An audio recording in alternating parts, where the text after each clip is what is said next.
우리에게 주신 하나님의 말씀은 욥기 14장 1절부터 12절의 말씀입니다. 구약성경 774쪽입니다. 욥기 14장 1절부터 12절의 말씀을 드라마 바이블로 낭독합니다. 제14장. 여인에게서 태어난 사람은 생애가 짧고 걱정이 가득하며 그는 꽃과 같이 자라나서 시들며 그림자같이 지나가며 머물지 아니하거늘 이와 같은 자를 주께서 눈여겨보시나이까. 나를 주 앞으로 이끌어서 재판하시나이까. 누가 깨끗한 것을 더러운 것 가운데서 낼 수 있으리까. 하나도 없나이다. 그의 날을 정하셨고 그의 달수도 주께 있으므로 그의 규례를 정하여 넘어가지 못하게 하셨사온즉 그에게서 눈을 돌이켜 그가 품꿈같이 그의 날을 마칠 때까지 그를 홀로 있게 하옵소서.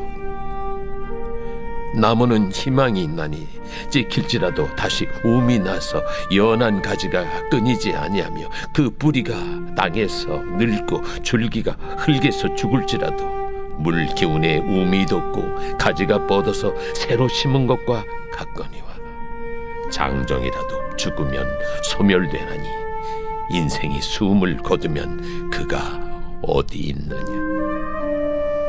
물이 바다에서 줄어들고 강물이 잦아서 마름같이 사람이 누우면 다시 일어나지 못하고 하늘이 없어지기까지 눈을 뜨지 못하며 잠을 깨지 못하느니라.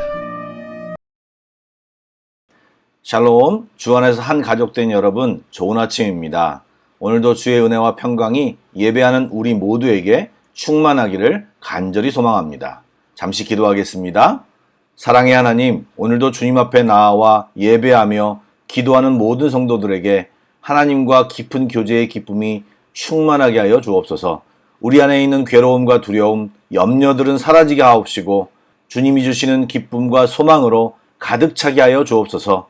주님의 다함이 없는 사랑으로 다시 힘을 얻게 하시고 능하신 주님의 손 꼭 붙잡고 이 하루 승리하게 하여 주옵소서. 예수님의 이름으로 기도드립니다. 아멘. 욥은 어제 기도를 시작하면서 자신의 죄와 허물이 도대체 얼마나 크고 중대하기에 이토록 감당할 수 없는 고난을 주셨는지를 하나님께 질문하였습니다. 하나님이 자기 자신에게 허락한 고난으로 자신이 썩은 물건이나 좀 먹은 의복처럼 너덜너덜해졌다고 한탄합니다. 그리고 오늘 본문에서는 사람의 연약함과 인생의 덧없음에 대하여 5가지 정도를 이야기하고 있습니다. 첫째, 사는 날 수가 적다는 것. 둘째, 그 사는 날마저도 괴로움으로 가득하다는 것. 셋째, 인생은 꽃이나 풀같이 연약하다는 것. 넷째, 인생은 그림자와 같아서 신속하게 지나간다는 것. 다섯째, 인생의 사는 날수와 달수는 하나님께서 정하여 한정되어 있다고 말했습니다. 물론 욥이 이렇게 인간의 연약함과 덧없음을 말하는 것은 그러한 인생을 불쌍히 여기셔서 자기에게 임한 고통을 경감시켜 주시기를 바라는 의미에서 말한 것입니다.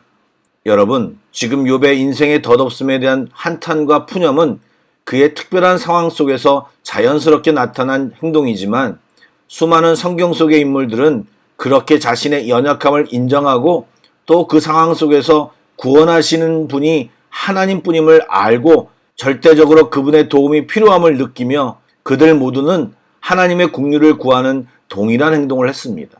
그럴 때 그들 모두는 하나님의 인도함을 받는 사람들이 되었던 것입니다. 만약 사람들이 그런 하나님의 긍휼함 없이 행위를 따라 심판을 받는다면 그나마 정해진 우리의 연수도 채울 수 없을 것입니다. 6절에 홀로 있게 해달라는 간구는 죄에 대해 엄하게 심판하지 말고 긍휼을 베풀어 달라는 욥의 표현인 것입니다. 여러분, 연약한 인간이 살 수 있는 유일한 길은 하나님의 긍휼뿐입니다.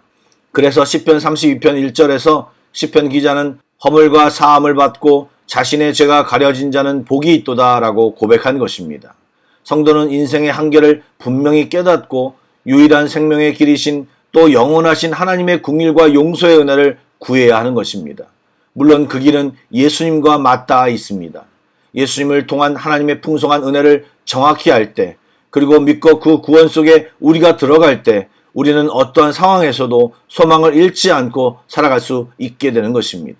이 소망 안에 거하며 이 소망을 누리며 살아가는 우리 모두가 되기를 주님의 이름으로 축복합니다. 아멘. 욥은 인생의 덧없음을 이제 나무와 호수 그리고 강과 비교해서 말을 이어갑니다. 나무는 재생 능력이 뛰어나기 때문에 가지가 끊어지더라도 새 가지가 나고 줄기가 시들거나 잘려도 다음해 봄에 다시 새순이 돋아나 줄기로 자라납니다. 그러나 사람은 한번 죽으면 그것으로 끝이니 나무보다 못하다는 것입니다. 또 호수와 강의 물이 마르는 것을 사람의 죽음에 비유합니다. 당시에는 피가 생명이라고 여겼기 때문에 피가 마르는 것은 죽음이라고 생각했습니다. 그러나 호수나 강은 시간이 지나면 다시 물이 채워지고 흐르지만 사람은 한번 생명을 잃으면 다시 얻을 수 없으니 호수나 강보다 훨씬 못한 존재임을 말하고 있습니다.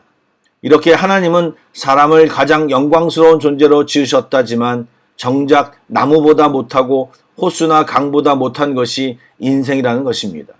그렇다면 과연 인간의 영광이란 무엇인지 고민하지 않을 수 없습니다. 예, 욥의 이 표현은 정확합니다. 하나님 없이 이 세상을 살아가면 그 인생은 무가치하고 아무런 의미도 없는 것입니다. 그런데 주님은 그 의미 없는 것 같은 인생길에서 우리에게 생명의 길을 보이시고 그 영원한 길을 선택할 수 있는 기회를 주신 것입니다. 그 길은 영원히 사는 영생의 길이며 하나님과 함께 교제하며 열방을 함께 통치하며 살아가는 삶입니다. 즉 우리가 주님 안에 살아갈 때만 우리의 인생이 가치가 있고 복된 것이고 영광스러운 것입니다. 앞의 문단의 관점과 연결하면 하나님의 긍휼의 은혜를 입지 못한 인생은 정말 불행한 인생이요 죽음과 고통 속에서 살다 죽는 비참하고 절망스러운 인생인 것입니다. 이런 신앙 고백이 우리에게 있다면 우리의 초점, 우리의 관심은 세상에 썩어질 것, 유한한 것, 죽으면 없어질 것에 있지 않아야 할 것입니다. 우리의 관심과 초점은 바로 영원한 것, 하나님, 그리고 주신 말씀, 또 우리 각자에게 주신 사명들이어야 하는 것입니다. 그래서 우리는 영원하지 않는 것, 세상 것에 목매달지 말고 울고불고 하지 말고 영원한 것, 영원히 가치 있는 것을 찾아 그것을 붙들고 추구해야 할 것입니다. 사랑하는 성도 여러분, 하나님의 긍휼 없이 우리의 인생은 덧없는 인생이 맞습니다. 그러나 하나님의 긍휼을 입은 성도는 절대로 덧없는 인생이 아니고 행복하고 가치 있는 인생을 살고 있는 것입니다. 주의 긍휼을 입은 성도는 무엇이 중요한지를 알아야 합니다. 썩어질 것에 목숨 걸지 않고 영원한 것에 목숨 걸고 붙잡습니다. 또 주의 긍휼은 한 번 받고 마는 것이 아니라 우리가 사는 영원한 삶 속에서 날마다 받아 누릴 수 있는 것입니다. 그 우산 아래, 그 은혜 아래 우리는 살아가는 것입니다. 그러기에 그 은혜를 구하고 또 다른 사람들도 하나님의 긍휼을 입을 수 있도록 복음을 전하고 깨닫지 못하는 그들을 위해 기도해야 하는 것입니다. 또 여러분의 삶 속에서 무엇을 추구하고 사십니까? 무엇에 집중하고 사십니까? 우선순위를 정하시기 바랍니다. 정말 놓치지 말아야 할 것을 놓치고 살지 않는지를 점검해 보시기 바랍니다. 주님 안에 있는 것만이 최고의 것이고 가치 있는 것입니다. 그것을 쫓고 그 안에 거하고 붙잡기를 주님의 이름으로 축복합니다. 기도하겠습니다. 좋으신 하나님, 감사를 드립니다. 맞습니다. 저희들이 주의 긍휼을 입은 자들이었습니다. 이 사실을 정확히 우리 삶 속에서 인지하고 겸손하게 하여 주옵소서. 또 잠깐의 안정감에 취해 있지 않고 계속 우리의 삶 속에서 주의 긍휼을 구하며 살게 하여 주옵소서. 주님만 집중하기를 원합니다. 이 세상에 살면서 세상 것을 이용하며 살되 그 없어지고 유한한 것에 매달려 살지 않게 하시고 영원한 주의 말씀에 집중하며 살게 하여 주옵소서. 우리는 하나님께 속한 자들입니다. 빛에 속한 자들입니다. 하늘에 소망을 둔 사람들임을 잊지 않게 하여 주옵소서. 귀하신 예수님의 이름으로 기도드립니다. 아멘. 오늘은 힘있는 찬양 한 곡을 묵상하시고 합심기도와 개인기도로 나아가겠습니다.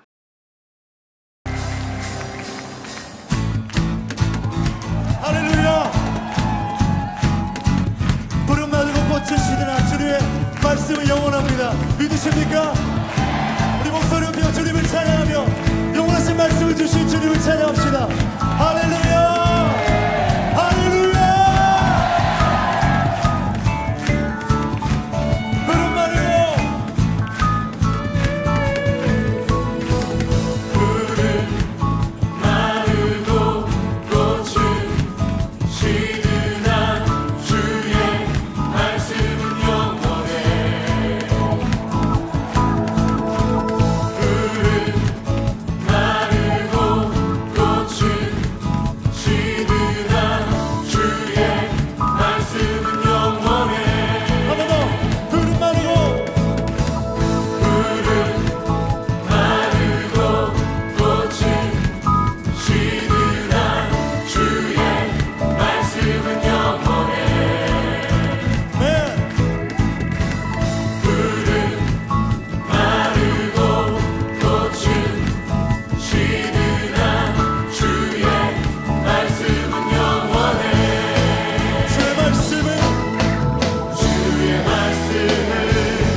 영광은 주의